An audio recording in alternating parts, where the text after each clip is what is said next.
আজ যে কথাটা বলবো সেটা হলো, সিনেমার নায়ক কি বাস্তবের নায়ক হতে চলেছে, তাও ইন্ডিয়ার মতো জায়গায়। তামিলনাড়ুতে বর্তমানে সিনেমা বলতে বোঝা যায় তামিলনাড়ুর সিনেমার নায়ক থালাপতি বিজয়। উনি খ্রিস্টান, ওনার নাম জোসেফ বিজয়, কিন্তু সিনেমাতে অভিনয় করতে করতে তার নাম থালাপতি বিজয় হিসাবে পরিচিতি পেয়েছে। জানা যায় গত বছর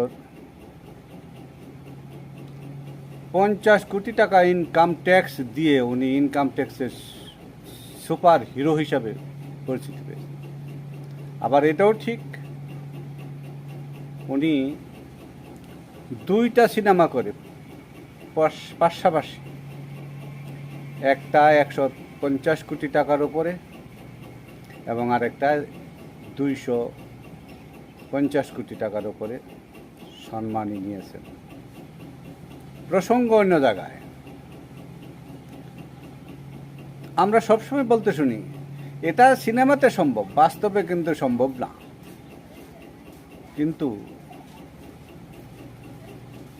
থালাপতি বিজয় কি বাস্তবের হিরো হতে চলেছে? হিরো তো হয়েই গেছে, তামিলনাড়ুর মুখ্যমন্ত্রী উনি নিশ্চিত। কিন্তু সিনেমার নায়ক, বাস্তবের নায়ক হিসেবে টিকে থাকবেন তো?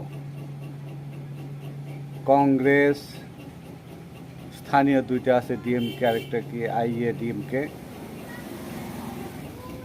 বিজেপি, এগুলোর সাথে টক্কর দিয়ে কি থালাপতি বিজয় স্থায়ী হিসেবে